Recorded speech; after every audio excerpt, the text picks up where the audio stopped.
Hi, Panda here from Arctic Panda Popz. In this video we're going to talk about the Wii U and the 3DS eShop and how Nintendo is going to be closing them down. And all the details about when, what's going to happen, what does this mean, and overall how we feel about it. So let's talk about these awesome shops that we're going to lose soon. Let's find out more.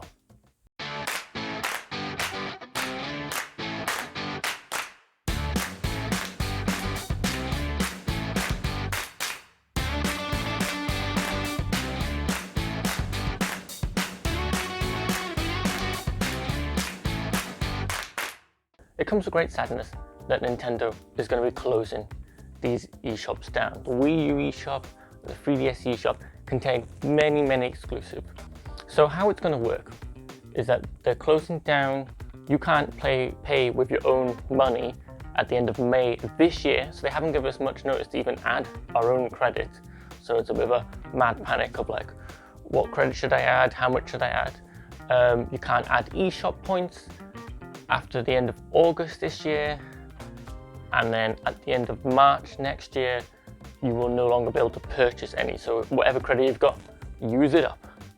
So what does this fully mean? Well, it means we've got some hard choices to make and space. Now Nintendo have promised after this deadline you can still re-download anything you have bought, but the issue I find with this is at some point they're gonna just be like, no more.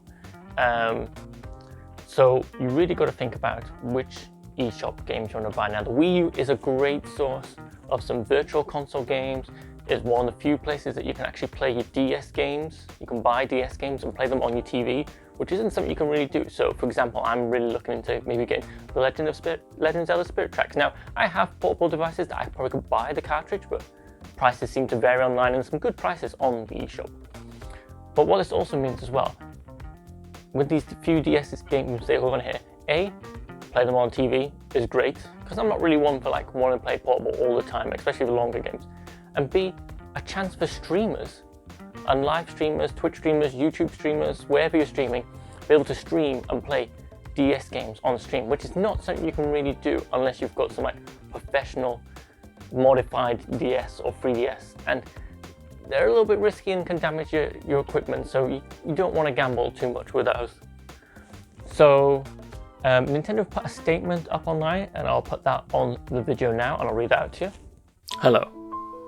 As of late March 2023, it will no longer be possible to make purchases in the Nintendo eShop for the Wii U and Nintendo 3DS family of systems. It will also no longer be possible to download free content, including game demos. As of 29th of August 2022, it will no longer be possible to use the Nintendo eShop card to add funds to an account in the Nintendo eShop on Wii U or the Nintendo 3DS family of systems. However, it will still be possible to redeem download codes until late March 2023. The changes to the Nintendo eShop and the Nintendo 3DS family of systems will simultaneously take effect in software where it is possible to make purchases such as Street Pass, Mi Plaza, Theme Shop, and Nintendo Badge Arcade.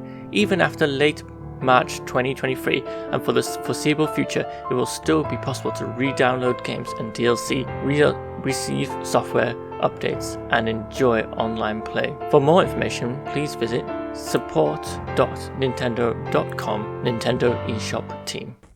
So another thing we're going to be losing is exclusives. So for example, Star Fox Guard, that was the Slippy's tower defense game that came bundled with some copies of Star Fox Zero, which I've not got around to. That's also on my list. I'm going to have to buy before they close down. Like I said, all those DS games, but it's also saddening that there's so many exclusives, not just by Nintendo, but by other companies.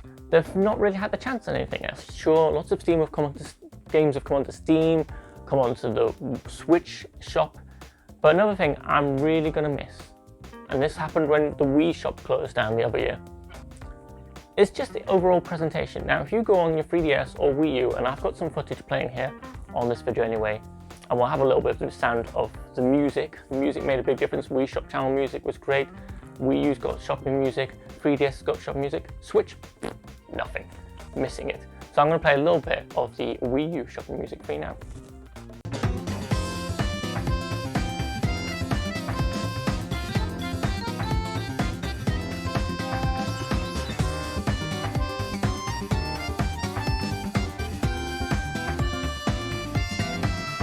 and there you go, some of the music.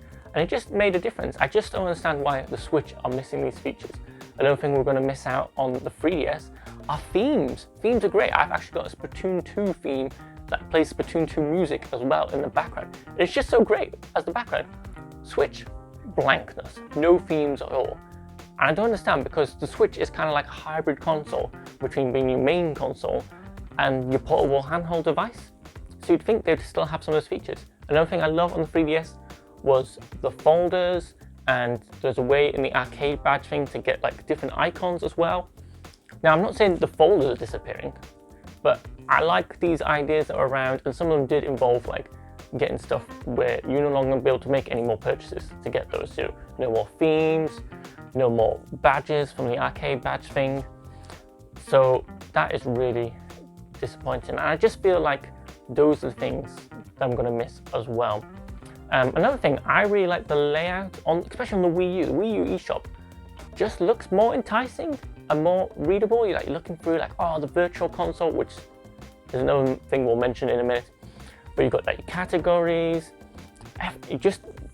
I can see from the footage, the interface is great. And it's so much easier to go through. You go on the Switch, sometimes that thing goes as slow as anything when you're trying to go through the shop. And overall, I think the shop is really disappointing on the Switch. Now, some comments going, I'm hating on the Switch. I love the Switch. Trust me, some of my favorite games of all time have now been on the Switch. And I love playing on it. It's a great system. It's got Animal Crossing New Horizons, which is the game I spent the most time with, according to how many hours I've played. So, and other members of the team have played lots of time on that. But like loads of games, Breath of the Wild, Pokemon Snap, Pokemon Legends Arceus, Mario Kart 8 Deluxe. I mean, all these great games on the Switch, but there's still lots of games that we've not seen from the Wii U make it to the Switch, and the same for the 3DS, when we are not able to download those games and prices skyrocket. Like, you only have to go into a second-hand shop and see the prices of like a 3DS, a DS, any Pokemon game, and the Virtual Console on the 3DS has a bunch of the classic Pokemon games. The prices go through the roof. The prices are ridiculous for a lot of games. Even like when I was talking about Spirit Tracks, if you went and bought that on cartridge, that cost you a bit as well. So, the prices are really good. The fact that they have a huge catalogue of Virtual Console, which is the thing I wanted to come back to. The Virtual Console having so many different consoles, including the DS as well, really made a difference. The Switch hasn't. It has with this new Switch Online, but you're restricted to buying a subscription and you're never owning the games. And it's one of these situations where I'm like, yeah, the Switch Online subscription and the expansion pass is like getting better. But at what point does Nintendo one day, when the Switch is like, they've moved on to a new console, whatever they decide to call it. I don't want to say Switch 2, because I always hate it when people go, oh, it's going to be called Switch 2. It's not Nintendo's style. They're going to call it something else. As long as they don't call it Switch U, we'll be fine. We won't go for that disaster again. But yeah, anything could happen. I really don't want to lose those games. And it'd be nice on the Switch if you just had the option like, hey, I really love Super Mario World, or I really love this other game, The Legend of Zelda, Seasons of Oracles. I'm trying to remember the subtitles in lots of games now. If they go, they're going to be gone forever. And if Nintendo decides to turn off its subscription service, you don't owe them, we're going to end up in the same situation again. And we're going to end up losing games. There's so many games on the 3DS and the Wii U, exclusive games as well, that realistically for a day-to-day person, we're not going to be able to afford to buy them all and preserve them, let alone have enough room and storage. Even I'm looking at my Wii U storage going, this is going to get full, where am I going to put the game? So yeah, it's just going to be really sad to see the option to go. And it's just really sad to see the store go so soon. I know people are saying, oh, the Wii U didn't do very well, it's 10 years old, the same for the 3DS, but I just feel like even 10 years isn't really that long enough to justify shutting down a service that you could kind of just leave on, at least let people buy and download. Now, if you want to turn the online services off on games, fair enough. Maybe there's some more server work there. Like, I'm not a technician, so I can't say how much goes into running a shop. But for someone that's got exclusives, if you're not going to offer them somewhere else, where are people going to get the exclusives? And that's where the fear comes into, because Nintendo, like, I'm not a fan of piracy, but sometimes Nintendo feels like it pushes you into piracy, like for people that really want these exclusive games and never got around to buying them, unless you can afford to buy them all or have the storage. Where are you going to get them from? So Nintendo really needs to think about how they do things here, because I love Nintendo, and I understand going against piracy because people are missing out on the money for the projects and work they've made. And yeah, it's really tricky, but if you're not going to offer an alternative, what do you do? This has come up with TV and other media before now. Like, there's lots of programs, I don't know, in here in the UK, we've got lots of programs that never get released on DVD or Blu-ray, or if they do, for some reason, licensing issues, and we won't get into the whole music industry being really rubbish about how it licenses music. There are shows up here. I'll give an example. There was a BBC show called Waterload, and this was before BBC was bad. When they released it on DVD, the sections that had music in that they didn't get the license for, cut it out. They didn't just take the audio out, they actually cut the full scene out, which I find hilariously weird. So I can just imagine, like, this is the situation we're going to have with games as well, where you're not going to get it somewhere else. Where do you go? Where does people go? If I want the original full game of Star Fox Guard, which is download only, it's not available, where am I going to get it from? Nintendo hasn't offered an alternative. They're going to push people into piracy, which is also going to push people into modifying consoles. And we've already had this situation with the early models of the Switch, where people have modified the consoles. And Nintendo really needs to think about what it's doing here, because I really appreciate that. Yeah, sure, it like goes really heavy on attacking piracy and whatever, which is fair enough, and Nintendo has a right to do that. But don't go attacking people pirating stuff if you haven't got an alternative solution for it. Offer your games. If you haven't offered it, it'd be like if you really wanted like a particular product or something, for example, and no shop sold it in the world, where are you going to get it from? But if someone suddenly said, oh, we've got a pirated version over here, you're going to go for that, aren't you? So it's a weird grey area. Like, piracy is a crime for a reason. I know some people say, oh, large companies make lots of money, but you have to think there's lots of people working on these projects, and some people at the bottom who don't make much money. If you suddenly like sell half the qualities you got, that person not only is a risk of like, hey, we're not going to make a sequel to this game, could lose their job. So that's where I take a finger. I know people got different stance. I know like giant evil corporations, that's fair enough. Like, I get that part, don't get me wrong, I can understand that. But I always try and think about, hey, here's Bob or Joe at the bottom. He's just trying to get on and do his underpaid job that probably should get paid more for anyway.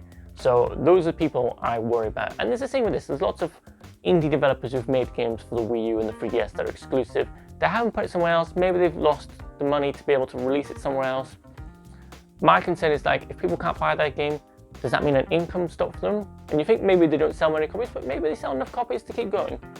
So I feel like it's also damaging indie developers. Now, Nintendo should offer them more like, hey, here's some software program to put it on the Switch, some sort of alternative. So yeah, I've gone on a bit of a tangent here. This is kind of more of a loose, relaxed video. I just wanted to go through like overall feelings, because there's so much going on with the Wii U and 3DS shop. So there you go. I think I've covered everything. If I've not, I might bring it up in another video. I'm going to be looking at some Wii U and 3DS games in the future. I might even get around to live streaming some of them, so you should check out our Twitch channel at twitch.tv/Arctic Panda Popz if you want to see some of the live streams of those games.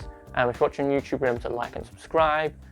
Thank you to our patrons as always. Let us know which are your favourite Wii U and 3DS shop games, and what are your recommendations actually for which games we should buy and save before these shops close down. So hopefully other game developers, other game companies, learn to think a bit different about how people have access to these games and what this means about download exclusive games. So thank you for joining me, and we'll see you next time. Bye!